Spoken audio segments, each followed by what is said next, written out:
Ever since I first saw Errol Flynn swashbuckle his way across the movie screen, I've been fascinated by the sport of sword fighting. Well, today, my dream is coming true. We are here in Kelowna, where the Okanagan Freestyle Fencing Club is practicing, and as you can see, people of all ages are learning the ancient art of sword fighting.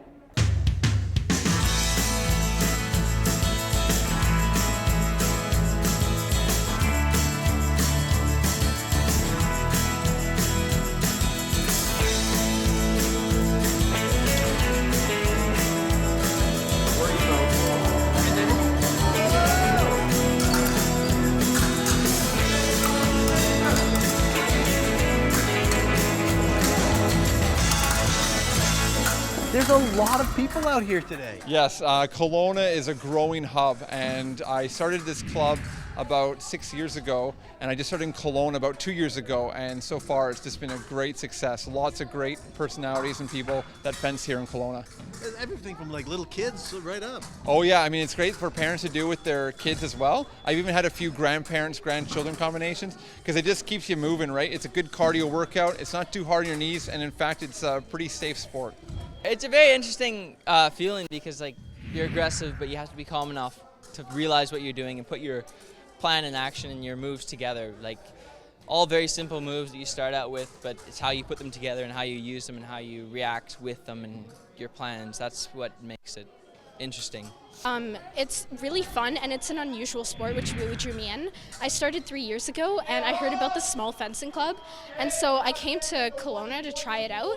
There were only a few people, but Matt is such a good coach and he manages to teach children in an easy way, and it's just such an intriguing sport and I find it a lot of fun. I lived overseas, and one of my friends, his mom, she used to be an Olympic fencer, and so she started a little group, and then it started to get bigger, and so because I was one of his classmates, I went as well, and I kept on going. So that's super. So you had an Olympic fencer training you starting off the bat. Mm-hmm. So you must be pretty good. Not exactly. What does it take for people to get involved in this? You show up, you bring $10, I provide the rest. All you gotta do is bring some indoor running shoes, jogging pants, t-shirt, and I'll give you a lesson and give you a whack at it. And if you like it, you sign on. If you don't, I'm just glad you tried it out.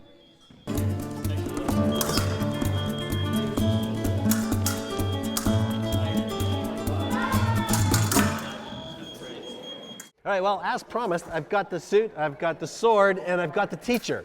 So how do what's the first step here, Matt? All right, so I want you to imagine that you're about to duel someone. Just pretend and go into like a stance that you think would be beneficial. Oh, that's pretty good, that's pretty good. Okay, so now you got your weight shifted. So kind of just bring your equilibrium back. Let's move your front foot over a little bit. Okay, now let's bring your arm here. All right, now that cameraman's your opponent there, okay? Right. Watch out, Chris. There you go. So you always want the tip pointed up a little bit, right? Right. So when you're ready to strike, you're there.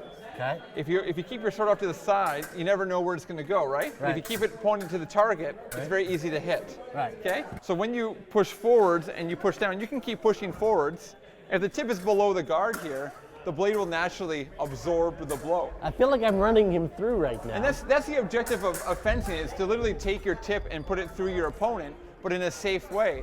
Now, if he pushes the tip down, the opponent doesn't feel it, and that's actually what makes the sport very safe, is it actually doesn't hurt to get hit.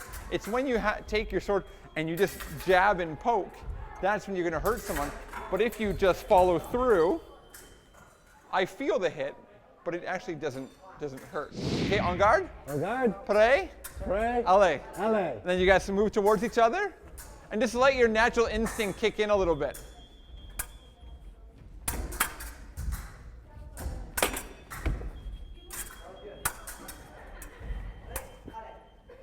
I can't see it.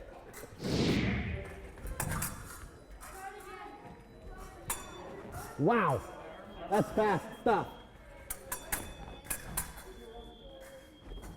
Halt. Good.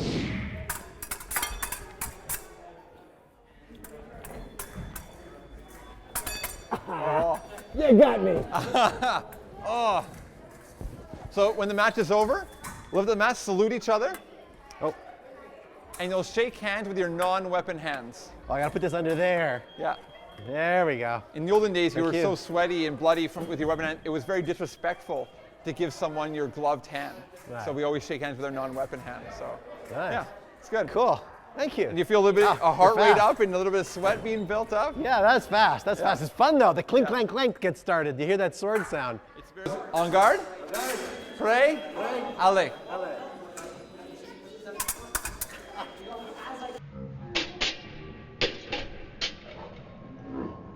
So are we gonna fence later? Sure. Okay, awesome. Cool.